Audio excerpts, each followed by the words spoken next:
आज हम लोगों को जानना है अर्थमेटिक प्रोग्रेशन, समांतर श्रेणी, यानी सीक्वेंस में ऐसी क्या विशेषता हो जाएगी कि उसको हम लोग एपी में कह देंगे, समांतर श्रेणी में कह देंगे। कहेंगे शब्द का अर्थ से ही स्पष्ट होता है समानांतर श्रेणी, यानी ऐसा सीक्वेंस जिसमें दो पदों का अंतर हमेशा समान हो, इसलिए इसका नाम पड़ा समान अंतर श्रेणी, अर्थमेटिक प्रोग्रेशन। ऐसा सीक्वेंस जिसमें दो लगातार पदों का अंतर हमेशा हर जगह नियत और समान हो, उसे हम लोग समांतर श्रेणी में कहते हैं, एपी में कहते हैं। Such sequence in which the difference between two consecutive terms are always constant equal throughout is called an AP। AP के प्रथम पद को छोटका ए से सूचित किया जाता है और AP में दो लगातार पदों के अंतर हमेशा हर जगह नियत और समान होते हैं, जिसे पदांतर या सार्वांतर कहते हैं, कॉमन डिफरेंस कहते हैं, इसको छोटका डी से सूचित किया जाता है। जैसे example 10, 15, 20, 25 dot dot and so on. इसमें देखो कि 10 में 5 जोड़े तो 15, 15 में 5 जोड़े तो 20, और 20 में 5 जोड़े तो 25। ये जो एग्जाम्पल दिया गया है सीक्वेंस का, इसमें 15 में से 10 गया 5, 20 में से 15 गया 5, 25 में से 20 गया 5, यानी दो लगातार पदों के अंतर हमेशा हर जगह समान है। तो कहेंगे ये जो सीक्वेंस है इसमें विशेषता है, दो लगातार पदों के अंतर समान है, इसलिए एपी में है। इसका प्रथम पद ए कितना है 10, और पदांतर डी कितना है 5। ऐसा लग रहा है कि एपी के प्रथम पद में बार बार पदांतर को जोड़ने पर आगे वाले पद बन रहा है, ठीक है। यानी एपी का कोई प्रथम पद दे दे, पदांतर दे देगा तो हम उस एपी को लिख सकते हैं। अब इसी बातों को देखो, हेडलाइन लिखेंगे अर्थमेटिक प्रोग्रेशन, AIRTHE, अर्थमेटिक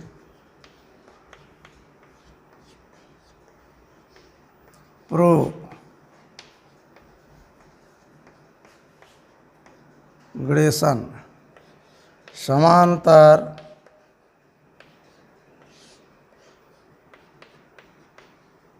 श्रेणी, इसी को शॉर्ट में एपी कहते हैं। किसे कहते हैं तो कहेंगे सच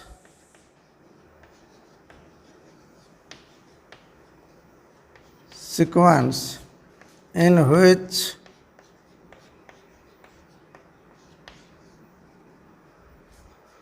the difference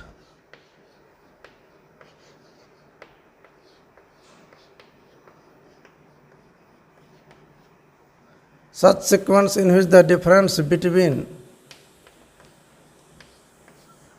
two consecutive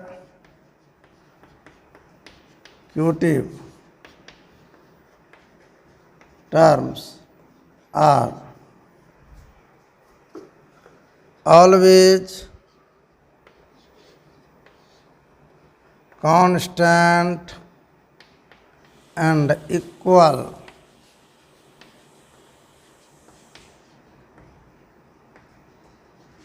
throughout is called an AP। यानी ऐसा सीक्वेंस जिसमें दो लगातार पदों का अंतर हमेशा हर जगह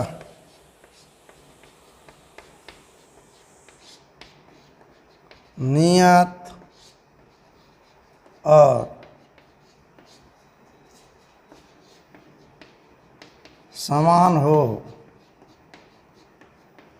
उसे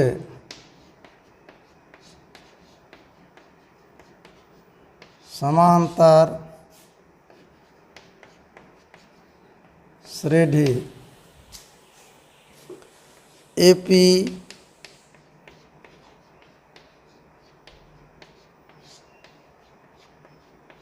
कहते हैं। यही हुआ इसका हिंदी में परिभाषा। जिसको हिंदी समझ में आता है हिंदी लिखो, जिसको इंग्लिश समझ में आता है इंग्लिश लिखेगा। स्टार दे करके लिखेंगे एपी के प्रथम पद को ए से सूचित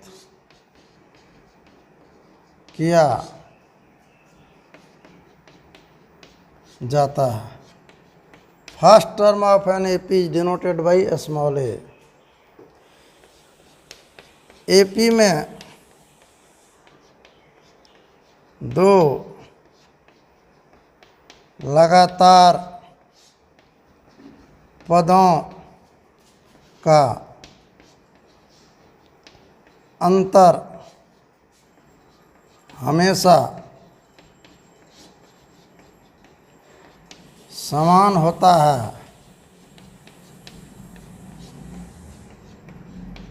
जिसे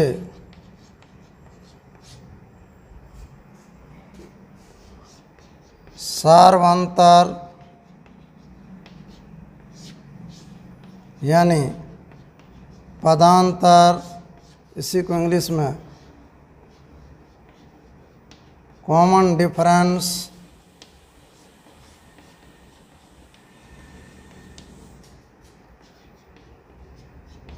कहते हाँ। एपी में पदांतर या सार्वंतर को छोटका डी से सूचित किया जाता है। इसी बात को हम लोग एग्जाम्पल के द्वारा समझेंगे। जैसे 10, 15, 20, 25 dot dot and so on. इसमें ए कितना है 10, डी कितना है 5। ऐसा लग रहा है कि पदांतर को बार बार प्रथम पद में जोड़ने पर 10, 5, 15, 15, 5, 20, समझ गए, 20, 5, 25 dot dot and so on AP बन रहा है। यहाँ के बाद से एग्जाम्पल लिखेंगे। यहाँ से लेके यहाँ तक लिखा जी, या ऊपर वाला लिख लिया यहाँ से लेके यहाँ तक इंग्लिश वर्सन।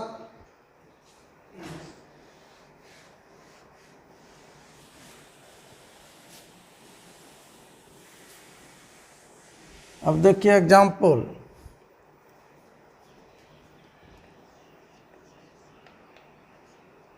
दस, 15, 20, 25 dot dot and so on. इसमें हम देख रहे हैं 15 में से 10 गया 5, 20 में से 15 गया 5, 25 में से 20 गया 5। निश्चित नियम से बना है, सीक्वेंस है, लेकिन सीक्वेंस में भी समान अंतर रखता है, समांतर श्रेणी में, इसलिए लिख देंगे इसको एपी में है। इसमें ए कितना है 10, डी कितना है 5, पदांतर 5। दूसरा एग्जाम्पल लेंगे 1, 3, 5, 7 dot dot and so on. 1, 2, 3, 3, 2, 5, 5, 2, 7, 7, 2, 9 dot dot and so on. इसमें भी एक निश्चित नियम काम कर रहा है और दो लगातार पदों के अंतर समान हो रहा है, एपी में है। एक कितना हुआ 1, डी 2, अगला घटा पिछला, अगला पद घटा पिछला पद ही पदांतर होता है। ऐसा नहीं कहेंगे कि 1 घटा 3 -2, ये नहीं। ठीक उसी प्रकार से कोई आदमी लिख दिया 1, 3, 17 उसके बाद 20, यानी ये कोई निश्चित नियम से नहीं बना है। सबसे पहले तो सीक्वेंस नहीं है, और सीक्वेंस नहीं है और दो लगातार पदों के अंतर 3 में से गया 2 और 17 में से 3 गया 14, ये एपी में नहीं है, नोट एपी। इसलिए इसके प्रथम पद पदांतर का कोई चर्चा नहीं होगा।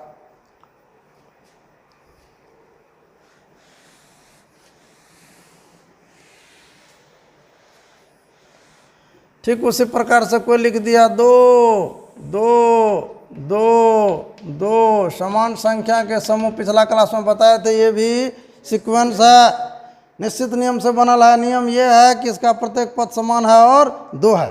ठीक है, लेकिन इसमें हम देख रहे हैं कि दो लगातार पदों के अंतर 2 घटा 2 0, 2 घटा 2 0, 2 घटा 2 0, यानी समान संख्या के समूह सीक्वेंस है एपी में होता है।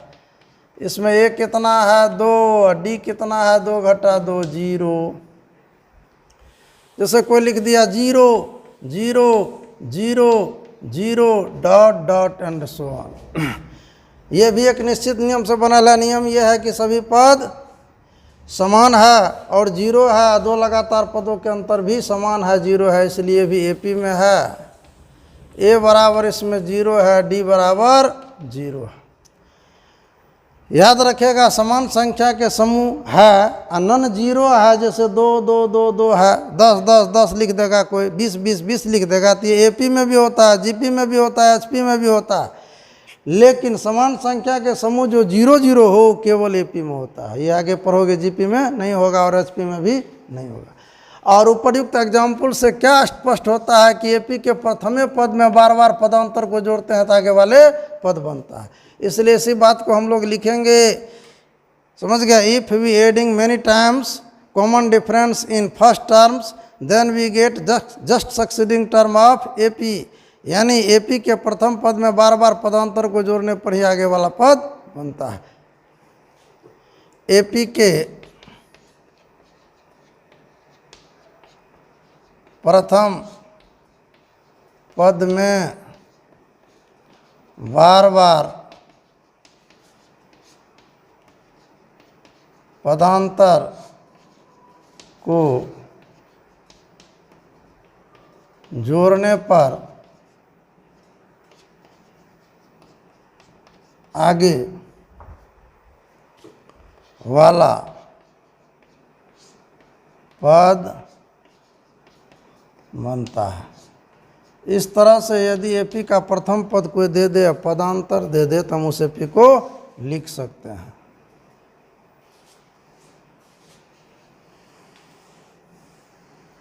ये जो मिट रहा है लिख लिया था।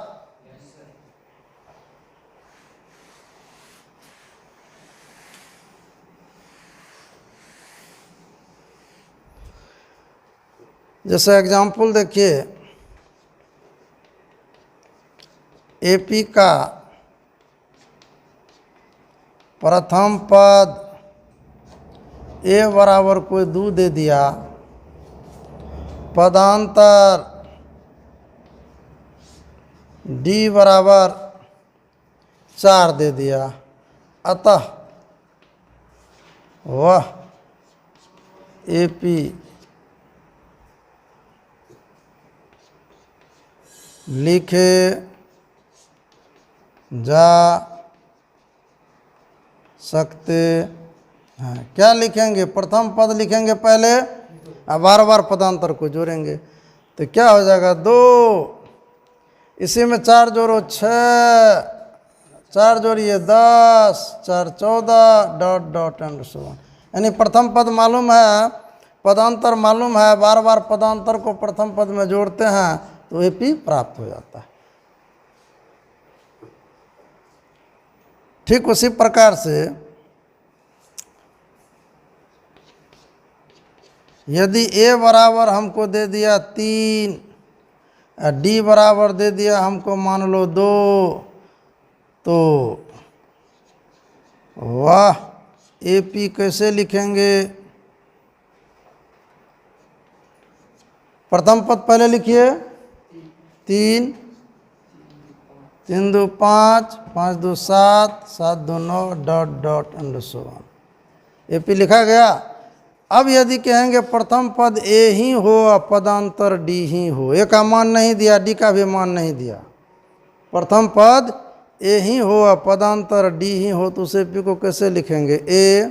ए plus D, A plus 2d, A plus 3d dot dot and so on. इसी को हम लोग एपी का व्यापक रूप कहते हैं, जनरल फॉर्म ऑफ एपी कहते हैं। एपी का कोई सवाल बनाते समय, कोई थ्योरी डील करते समय हमेशा जब एपी मानना होगा तो हम लोग मानेंगे A plus D, A plus 2d, A plus 3d dot dot and so on. ये पूरे एपी में व्यापक और प्रचलित रहते हैं, इसलिए इसको हम लोग एपी का व्यापक और प्रचलित रूप कहते हैं, जनरल फॉर्म कहते हैं। इसी से एपी के अनुमा पद का फार्मूला निकलेगा। बताओ जी, यहाँ से लेके यहाँ तक उदाहरण लिख लिया है। अब मात्र एपी का व्यापक रूप लिखेंगे। यदि एपी का प्रथम पद ए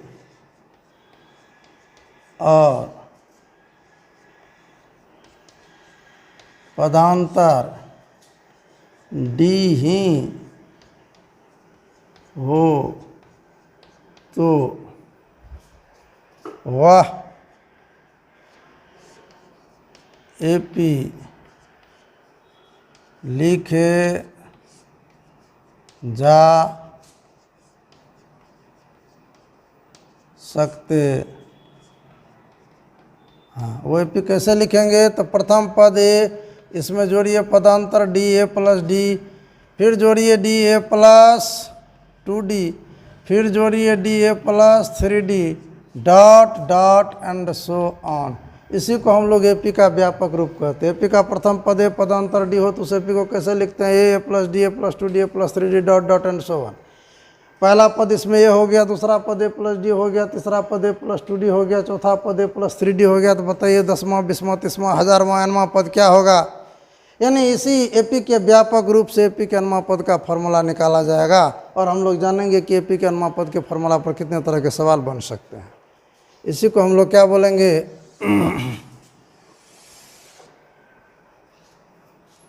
एपी का व्यापक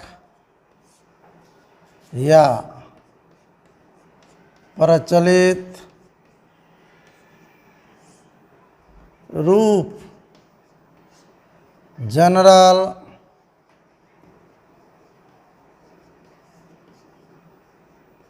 फॉर्म ऑफ एन एपी। इस एपी के जनरल फॉर्म को याद रखना है। अगला क्लास में हम लोग पढ़ेंगे एपी के nवां पद का फॉर्मूला ऐसे से प्राप्त होगा। समझ गया? यहाँ तक नोट कीजिए।